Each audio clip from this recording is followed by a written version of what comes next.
Entrevista Venevisión. Líder en opinión.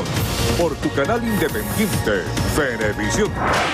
¿Qué tal, amigos? Muchísimas gracias por acompañarnos en Entrevista Venevisión, tal cual como lo anunciamos. Ya está aquí en el estudio con nosotros el diputado ante la Asamblea Nacional por el Partido Socialista Unido de Venezuela, Julio Chávez. Gracias por acompañarnos. Gracias a ti. Es muy importante su presencia con nosotros el día de hoy porque mientras estamos en desarrollo con esta entrevista, hay una movilización en el municipio de Chacao donde líderes de la oposición están acompañados con afectos a la oposición venezolana, y en parte del discurso del gobernador de Miranda, Enrique Capriles, él mostraba el rechazo hacia las sentencias del Tribunal Supremo de Justicia y que afectan directamente a la Asamblea Nacional. Al mismo tiempo, el día de ayer se aprobó en el Parlamento un acuerdo para rechazar estas sentencias, en la que está incluida la decisión de no hacer movilizaciones en los alrededores del Consejo Nacional Electoral. La oposición ha dicho que va a hacer caso omiso a esta sentencia. ¿Cuál es su opinión? Bueno, yo creo que nosotros estamos actuando de acuerdo a lo que establece la Constitución y las leyes de la República, Andrina, sobre todo preservando la paz del país. Ya hemos visto cómo en algunos estados del país estas llamadas marchas pacíficas, entre comillas, que convocan, ¿no?, en este caso Capriles, se han desarrollado dentro del marco de la violencia. Arremetieron contra la sede del CNE, por ejemplo, en el estado Zulia. Y ha venido ocurriendo en otras entidades del país. De modo que nada hace pensar que no iba a pasar algo parecido en las instalaciones centrales del CNE, partiendo del hecho también y del precedente, negativo por lo demás, de esa golpiza que integrantes de estas marchas pacíficas de la oposición le propinaron a una funcionaria policial que el país repudia y rechaza de manera contundente y enérgica, porque realmente, Andrina, y es bueno aclarárselo al país, aquí de lo que se trata es que respetemos lo que está establecido en el marco constitucional, la ley de la República. Entonces no puede pretender, ¿no?, el gobernador Capriles, de que en vista de que ya los lapsos de tiempo no le dan, ellos saben que técnicamente no es posible, Andrina, un referéndum este año, pero como se lo ofertaron a sus electores, ahora no encuentran qué decir, están entrampados y pretenden echarle la culpa, en este caso, a las dignas mujeres que hoy rectorizan el CNE. En tal caso, la palabra final va a quedar en el Poder Electoral, quien va a definir si se realiza o no se realiza el referéndum revocatorio, pero ya es un tema hasta recurrente saber si se va a hacer o no se va a hacer. Usted dio unas declaraciones en las que decía que el Partido Socialista Unido de Venezuela estaba preparado para enfrentar ese desafío electoral. ¿Por qué la incertidumbre? ¿Por qué piensa usted que pudiera haber incertidumbre acerca de cuál pudiera ser ese resultado de referéndum revocatorio? Porque también pudiera ser un resultado favorable para el Partido Socialista Unido de Venezuela. Sin lugar a dudas, que fíjate, nosotros cuando decíamos que nuestro partido y nuestras organizaciones nos estamos preparando en el marco del Congreso de la Patria para cualquier escenario que se presentara, Andrina, uno sin lugar a dudas es el escenario electoral. Y nosotros estamos haciendo todos los esfuerzos a lo interno, trabajando fuertemente la organización, resolviendo las diferencias con algunos partidos aliados, con los movimientos sociales, para realmente construir una plataforma unitaria que nos permita tener la primera opción para vencer en cualquiera de los escenarios electorales.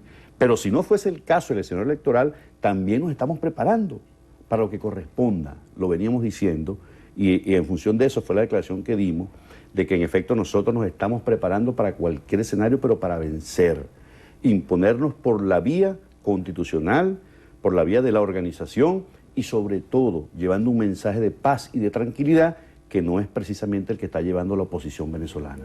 En ese caso, las elecciones a gobernadores que están previstas para este año y tomando en consideración el último resultado electoral que resultó adverso al Partido Socialista Unido de Venezuela, ¿cómo confrontar ese desafío? Bueno, Andrina, yo creo que ahí se ha hecho un ejercicio de balance a lo interno, ¿no?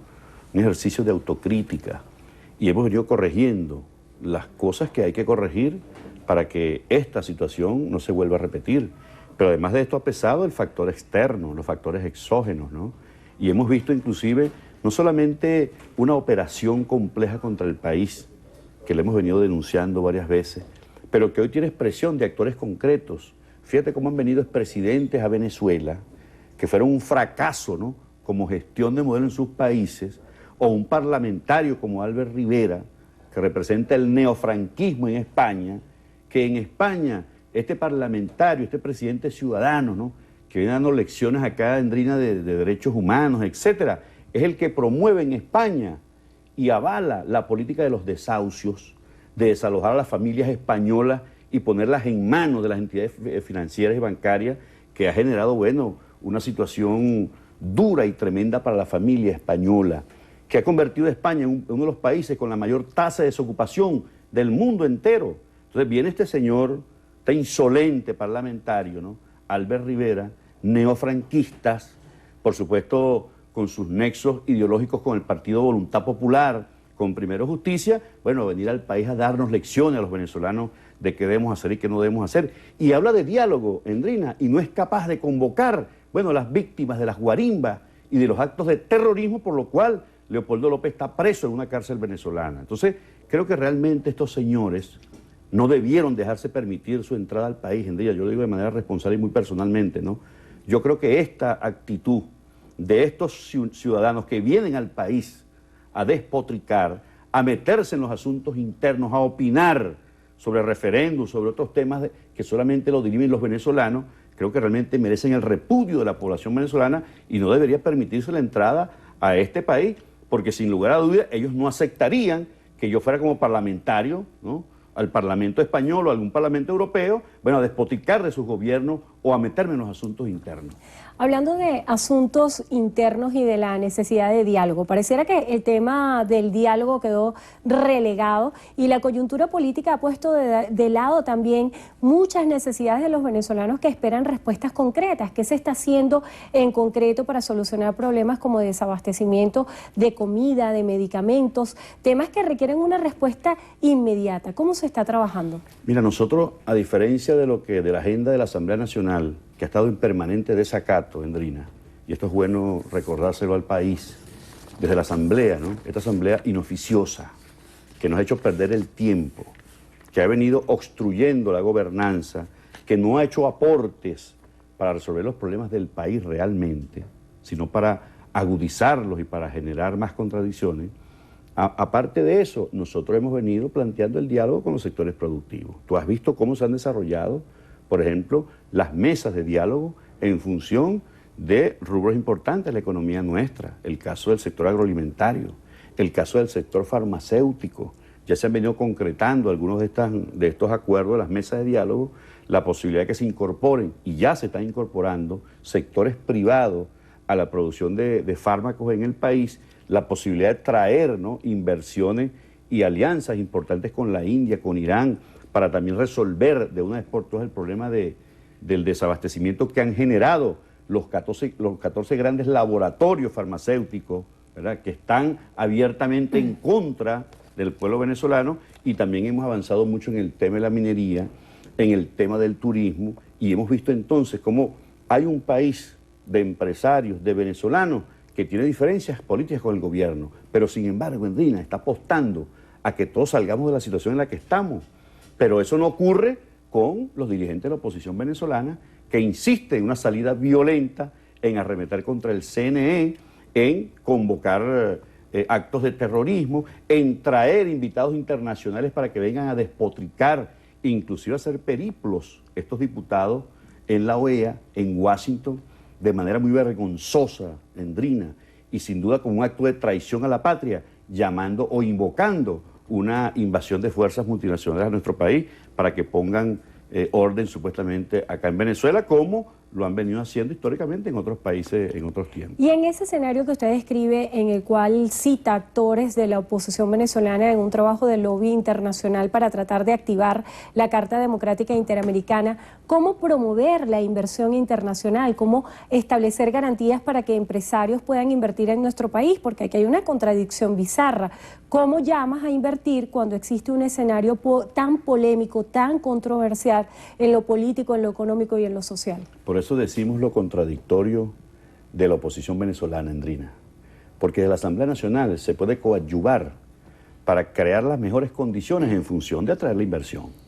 Si esta oposición realmente apostara al país y apostara al desarrollo integral del país, de las fuerzas productivas, realmente hiciera todos esos esfuerzos de la Asamblea Nacional para que esto fuera posible. Pero ¿qué es lo que hacen, Indrina?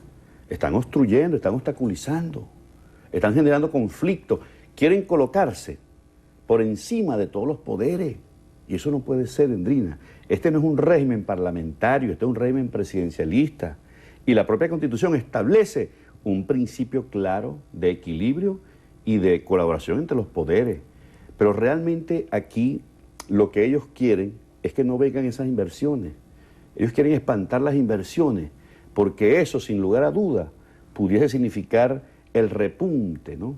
El relanzamiento de un modelo económico productivo fundado precisamente en la necesidad de desarrollar todas las fuerzas productivas, avanzar sobre nuevas formas de propiedad que incluye la privada y nuevas formas de relacionarnos en función de la producción. Y hay países que están dispuestos, ¿no? Pero claro, con estas señales que está enviando el Parlamento Nacional o esta insistencia del señor Capriles de que tiene que hacerse el referéndum como sea, saltándose los procedimientos, saltándose todos los mecanismos que están previstos en la ley de referéndum, Indrina. Mañana precisamente, como le decía al principio, va una comisión de la Asamblea Nacional de Diputados a exigir a los rectores que presenten el cronograma. ¿Qué piensa usted puede pasar en el país si se define que no va a haber referéndum revocatorio este año? Bueno, tienen que cumplirse todos los pasos, Indrina, todos los lapsos de tiempo que están previstos en la ley. Hay que hacer, por ejemplo, un registro bien pormenorizado de esas firmas que se presentaron. Es correcto también, Indrina, que se chequeen, que se revisen cada una de esas firmas y esas manifestaciones de voluntad que expresaron algunos venezolanos y venezolanas. Todo ese proceso tiene que ser revisado y tiene que ser transparente.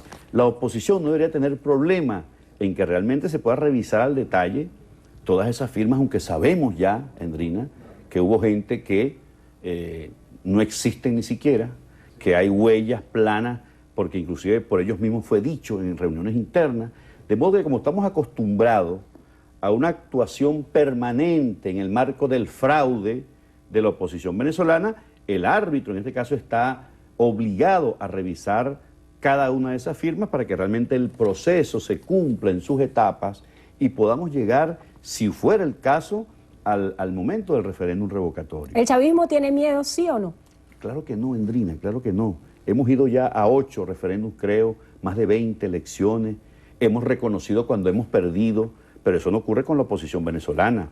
De modo que si alguien está preparado para cualquier escenario, el que sea, es precisamente las fuerzas chavistas y revolucionarias. Bueno, le damos las gracias al diputado ante la Asamblea Nacional en representación del Partido Socialista Unido de Venezuela, Julio Chávez, por haber estado con nosotros hoy en Entrevista a Venevisión.